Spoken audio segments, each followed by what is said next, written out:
Hi, it's Tim Hagen from Progress Coaching, and welcome to another episode of Coaching Conversations. And I wanted to make you aware of something very cool that we're doing on a subscription basis, and we'll put a link in each one of our episodes. But every Wednesday, we're going to be doing what we call an audio podcast workshop. That workshop will be roughly about 14 to maybe 20 minutes per episode, with each month having a theme from a coaching model, using feedback strategically, to coaching self-awareness, and so on. So if you could look in the body or in the content description of each episode, and you will see a link where you can join this subscription. These are literally 4 workshops every month, teaching specific strategies to address a particular area of workplace coaching, as it relates, again, to things like awareness, motivation, teamwork, and what have you.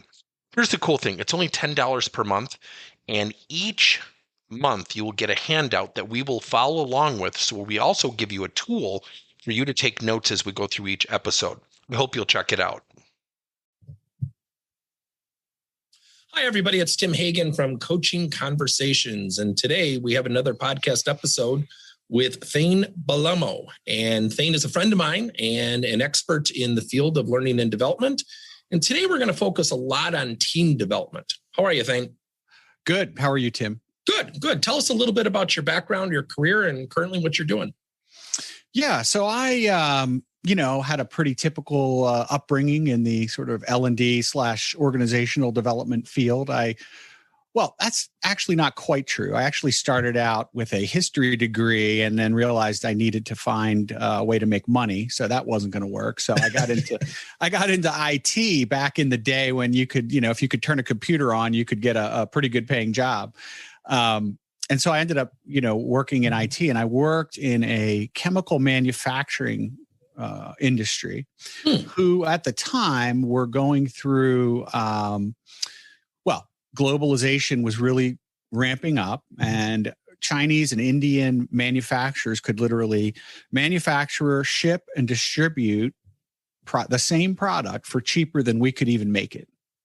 And so we had to figure out how to survive, right? How to transform our organization, or at least attempt to, so that we could survive. And that was my first exposure to this world of like organizational development. I didn't even know such a thing existed. I didn't even know people did this. And we had a consultant come in, and I worked, closely with this consultant. And I sort of found that that's what I was interested in. In IT, I'm competing against people who, read, IT manuals in the bathroom. I'm not,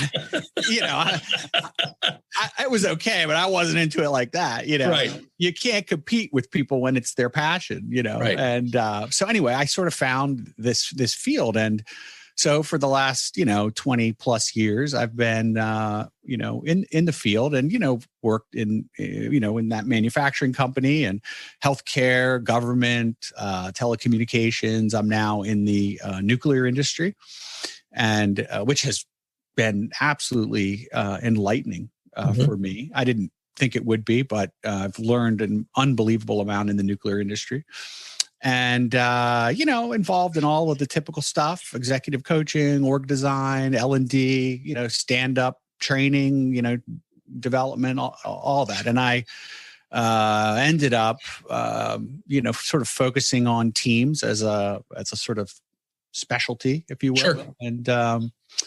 And so here I am, and have had a great deal of fun, learned a heck of a lot over the last 20 some years. And I'm strangely still enjoying myself.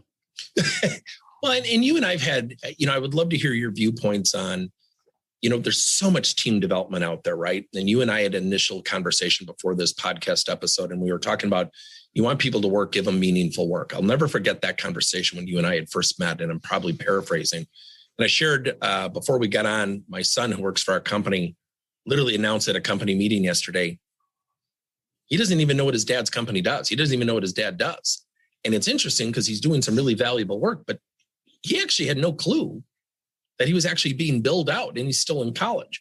So what are some of the things you see with team development? What do you see as an opportunity for companies to maybe reframe the way they look at team development?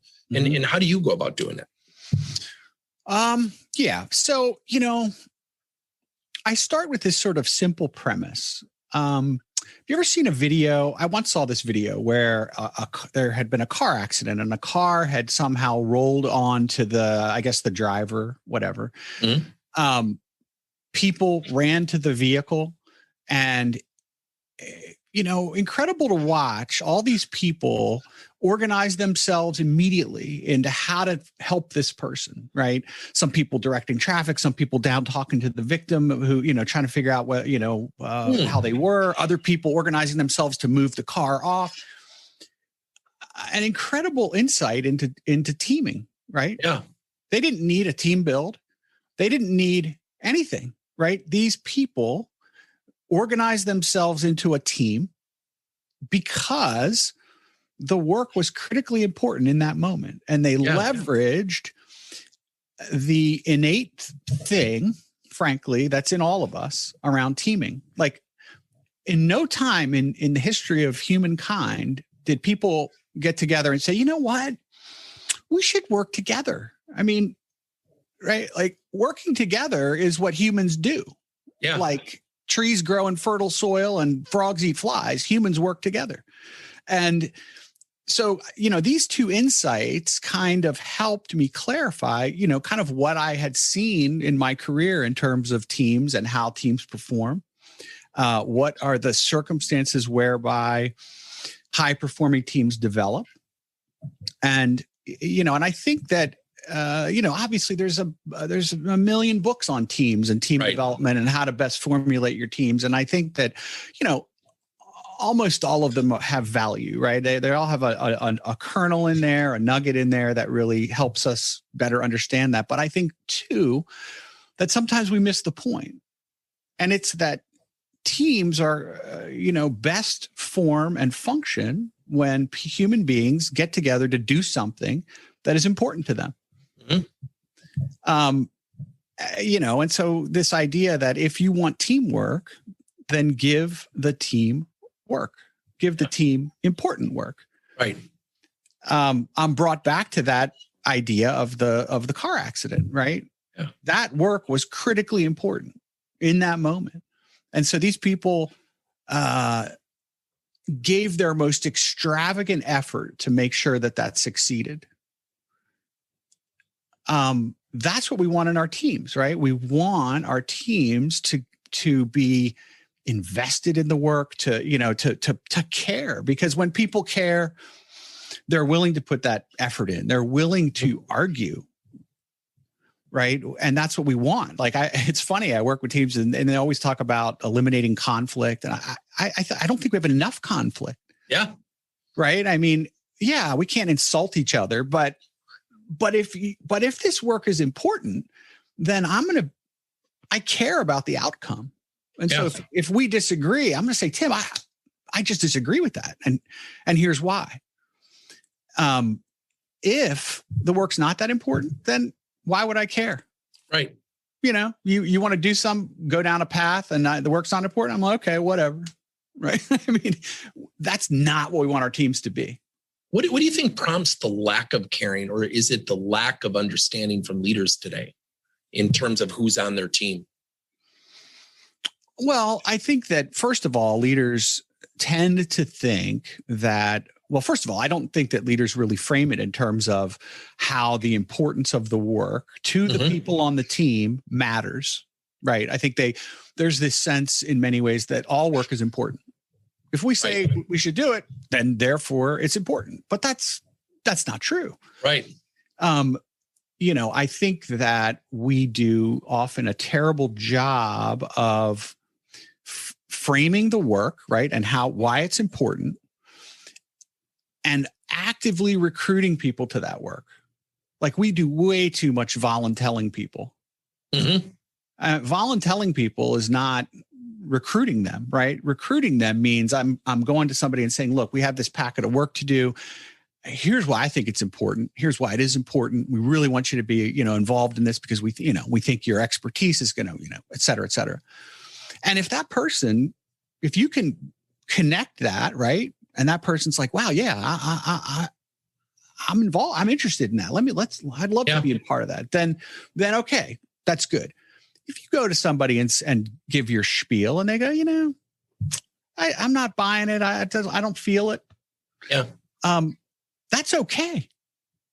Right. Presumably you have a lot of work to do in your organization. And so vector that person to work that they are interested. We should not be holding people hostage to work that they don't want to do. And, I mean, look, if they're not interested in any of the work you do, well, then you got a different problem. Right. But, so anyway, I think that leaders don't frame the work, it's in terms of where it lies on this spectrum of importance. And then they don't actively recruit people that way, right? To get them, on the team and where that person is really engaged in the importance of that work. You think that there's also an inhibition of employees to speak up? Because as you know, we teach coaching, and one of the top questions we get is having conversations upward. Do you feel that leaders have that opportunity, but do you think that it's almost they're somewhat inhibited of opening that door for that feedback? I'm not feeling it like you said. Yeah, absolutely. I mean, I think in many organizations, disagreement is frankly frowned upon. Yep. And, I tell leaders a lot that, one of the most important things you can do as a leader is purposefully ask people, why am I wrong? Mm-hmm. Tell me why I'm wrong. I want you to tell me why. And if you tell me why I'm wrong, I'm going to reward you. Yeah. Maybe not with a gift card, but with a thanks, with a well done. Right. So we need to if I ask you, are you interested in this work? We need to make it okay for people and encourage people to say, you know what? No, I'm not interested in that work. And again, if they're not interested in any work, then you got a different problem. But we have to make it okay for people to do that. I will say too that, not all work is important. Right. And that's okay. Right. Like we all know that in any organization, again, there's a spectrum of importance, and the bunch of work we do is, less important, administrative, whatever. Everybody knows this, and being honest with people about it and saying, you know what, look, I know this work isn't all that important, but look, let's get together. Let's bang it out. Let's do a great job. People can do that. Right. People and the outcomes are much better in terms of trust in your organization when you're truthful and honest about that, than trying to sell people on unimportant work as if it's important. Yeah. Do you think there's a battle between organizational importance and individual importance, and that leaders in their minds have a little bit of a gap? Sure. I mean, again, my perspective, the elevation upon which I stand in terms of the organization, of what the organization needs and all that matters, right? Like my view is different than the CEO's view. Sure. So what's important to that CEO might not be important to me. So it's the job of leaders in that recruitment, and even you could argue day to day, to try to link, right, to help people understand the importance of the work we do. Like, you were talking about your organization. I mean, you guys are involved in coaching, right? That's important work. I mean, you're impacting people's lives, not only at work, but at home. Sure. I mean, when I used to do stand-up training years and years ago, I would always ask a question. Do you think that your ability to lead people has any impact on their ability to succeed in the workplace? And of course, they would all say, well, of course, I'm a leader. Right. And I say, okay, well, you must then agree that your ability to lead people then impacts their ability to pay their mortgage, to put clothes in their kids' backs, to buy food for their families. So what you're doing right now is a big deal. You can literally destroy people in this job.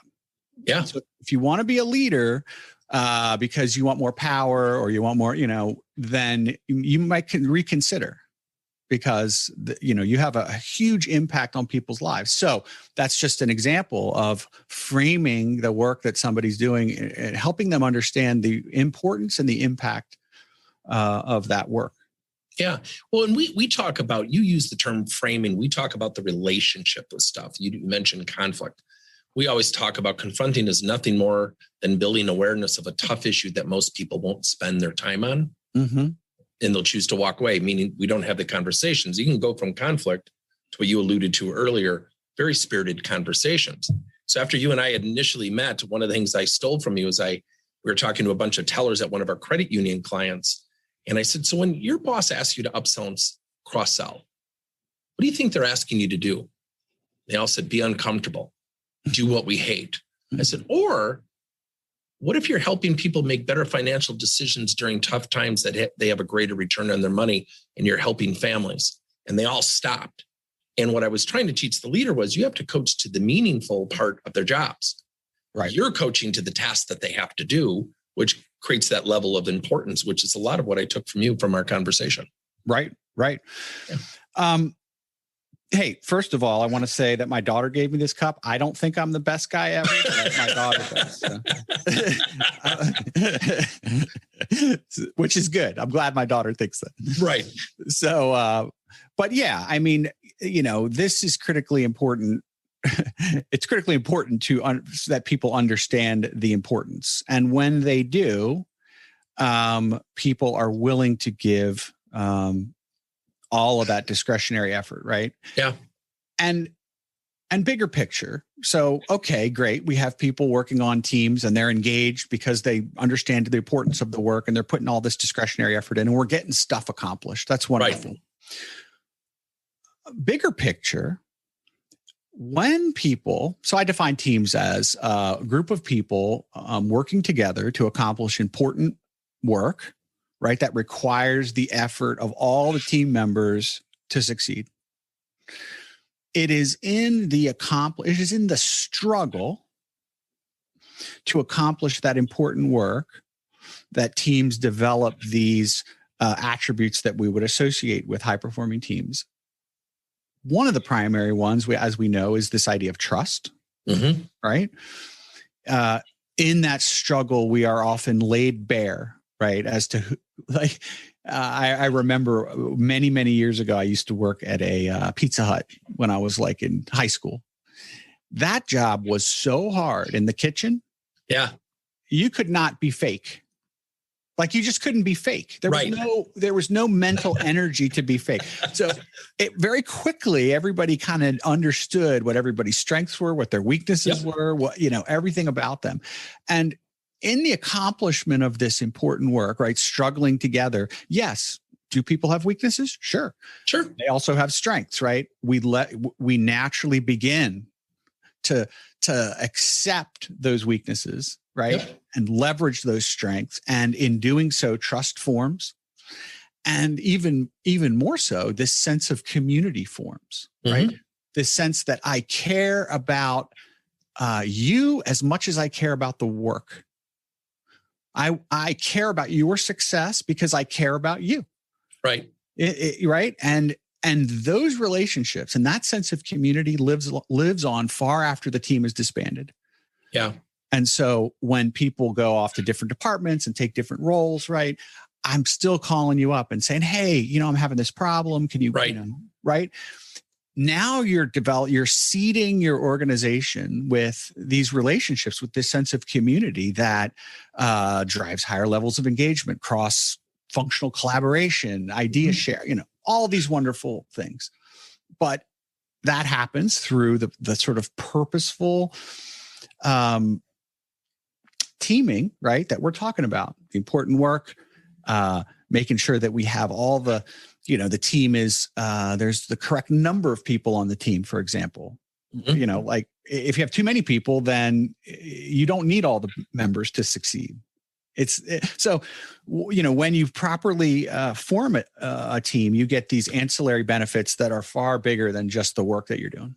Well, and I love what you shared before about trust, about prove me wrong. We call them listening chats.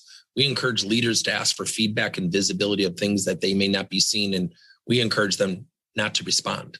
They go, what do you mean? What if they say something wrong? I said, don't respond.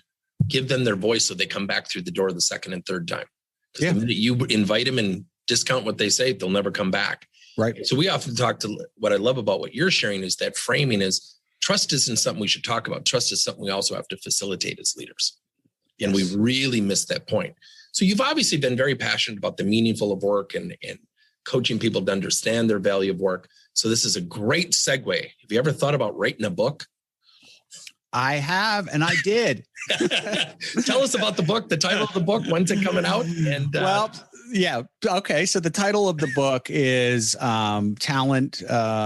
Teamwork in Talent Management. I subtitle it, if you want teamwork, then give the teamwork. Yep. Being published by ATD. And it should be out late this summer. Okay, cool. And so, the book is basically about what we've been talking about, right? Yeah. There's sort of this model, right? This idea of important work, framing it correctly, that leads, building a culture of challenge and curiosity so that people can wrestle with ideas, right? This is how we progress, right? We progress by strong debate and dialogue and challenge and triangulating on the right answer. And in that struggle, we get trust as an outcome and community as an outcome. And again, the impact that has on your larger organization going forward. What's the major takeaway? A leader reads your book. What do you think he or she's going to say when they're done with the book? What do I think they're going to say? What do you think they're going to get? What's the number one thing you think they'll get out of it? I think the number one thing, the initial thing, I think is going to be that idea of giving people that it is the nature of the work that in many ways is a big influencer on whether we're going to have a high performing team. Yeah. And so that I need to figure out how to make the connections like you did, you talked about earlier, right? How to connect what we're doing to and why it's important. But I think after they think about it, hopefully they think about it, hopefully they read it a couple times, is that, that building this sense of trust and community, right? Which are outcomes. Mm-hmm. I love that. Right? They're not something, you can't go in and say, today we're going to create trust. Right. Right. That, that these are outcomes, and those outcomes are enormously powerful for your organization. I mean, think about the teams you've probably been on. I know the teams that I've been on, there's still people from, 10 years ago that I'm still friends with, still reach out to. Those connections throughout your organization are, it's hard to even overstate how powerful that can be in terms of idea generation and innovation and problem solving. And it goes on and on. So, well, and I think about going from the task, and a lot of what I've gotten out of our conversation thing is going from that task of the work to understanding the meaningful part of the work. Right. How often you must wonder how many employees are doing work, not even knowing their own value. And then a leader saying, okay, Thane's doing his job, walking away. Okay, he's completing his tasks. Yep. But there isn't the emotional connection to it because we haven't facilitated it. Right. And then what happens with trust? Well, geez, Tim never spends time with me. He never acknowledges what I'm doing because I'm thinking, you know what? Everything's going okay. Thane's not complaining. Yep. But I'm not even spending the time to cultivate not only the trust, which I love how you paraphrase, it's the outcome, yet really facilitating so people understand the value and the importance of the work. Right. And, it's funny, different industries, like when I worked in healthcare, right? One particular hospital I worked with was incredibly good at this. And they have it easier in many ways. It's not hard to understand the importance of your work when you're literally saving people's lives. Right. So that is an easy link. But even though it was a relatively easy link, the amount of time and energy they spent on orienting people to that, they would have these stories, they would create these posters with a story about,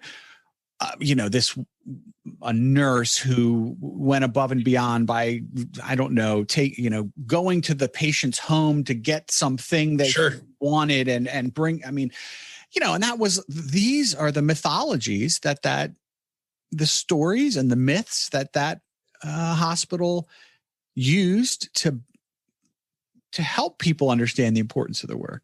Yep. I say a lot that culture, in a lot of ways, culture is the stories that we tell about ourselves. Yeah.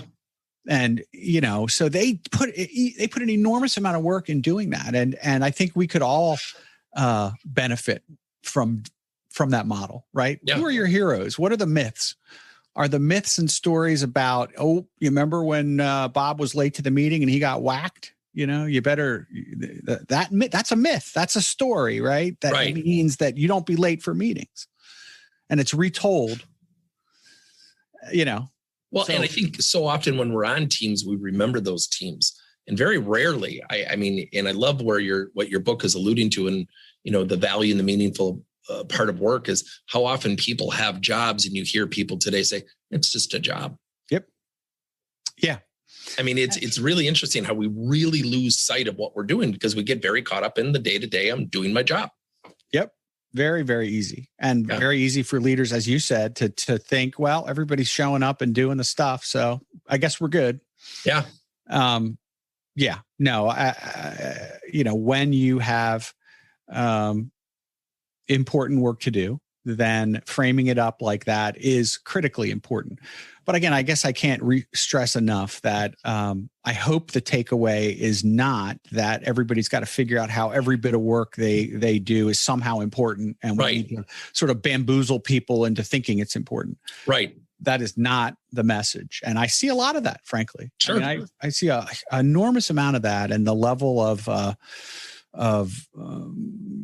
erosion of trust, organizational trust, is significant because absolutely. Flavor of the day, and eventually everybody. And then when you come to people with actual important work, they don't believe you. Right. And they're like, why, you told me that was important, and clearly it wasn't. So, right. A lot of times we make work to be important because it's important that you don't have to do it. So we give it to somebody else. We tell them it's important work to convince them, to motivate them because you need the task done. But then all of a sudden something valuable comes up. We've kind of lost our audience. Right. Yeah. Right. And people, again, they understand that there's a bunch of unimportant work that we need to do. It's okay. Absolutely. Yeah. So, well, thank you. Great conversation. I will make sure that along with this podcast, we attach a link so people can download information and get on your book list. I really appreciate it, Tim. I had a great time talking to you. Thank you so much. You too. Thanks, Thane. All right. Bye-bye. Thank you for listening to another episode of Coaching Conversations by Tim Hagen and Progress Coaching. Now, our company is always coming out with new and innovative solutions to help leaders coach their employees. And recently, we just created a new service called Coach to You, where leaders can pick and choose topics and assign 7 to 21-day programs for employees to learn and, more importantly, apply actions and then reflect and share what they're going to do going forward as a result of the learning. It's called Coach to You. We're literally bringing coaching to your employees. If you're intrigued, we'll have a link in each one of our episodes where you can get more information. And again, thank you so much for listening to another episode.